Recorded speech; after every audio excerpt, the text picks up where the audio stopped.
Kepergian Yurike Sanger, istri ketujuh Presiden Soekarno, meninggalkan duka mendalam bagi keluarga dan para sahabat.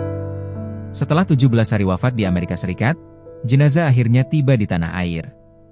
Jenazah Yurike Sanger pun langsung disemayamkan di Rumah Duka Sentosa, RSPAD, Jakarta Pusat pada Minggu, 4 Oktober 2025, sore. Putra bungsu Yurike, Lintar Sanger, menjelaskan bahwa sang ibunda sebenarnya bisa saja dipulangkan lebih cepat pada minggu lalu. Namun, niat itu diurungkan. Alasannya karena adanya permintaan tulus dari komunitas dan keluarga besar yang telah membersamai Yurike Sanger selama 30 tahun terakhir hidupnya di Amerika Serikat. Mama 30 tahun terakhir ada di sana, punya komunitasnya di sana, kemudian ada keluarga besar juga di sana. Jadi, ada permintaan di sana untuk melakukan ibadah, memorial service, jelas Lintar dalam pidatonya di rumah duka.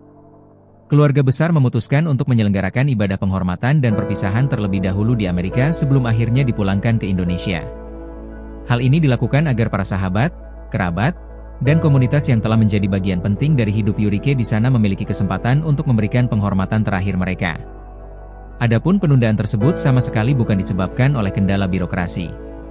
Sebaliknya, Lintar justru mengapresiasi kinerja cepat dari pihak Kementerian Luar Negeri. Sebagai informasi, Yurike Sanger meninggal dunia di usia 80 tahun karena kanker payudara pada 17 September 2025 pukul 19.30 WIB di California, Amerika Serikat.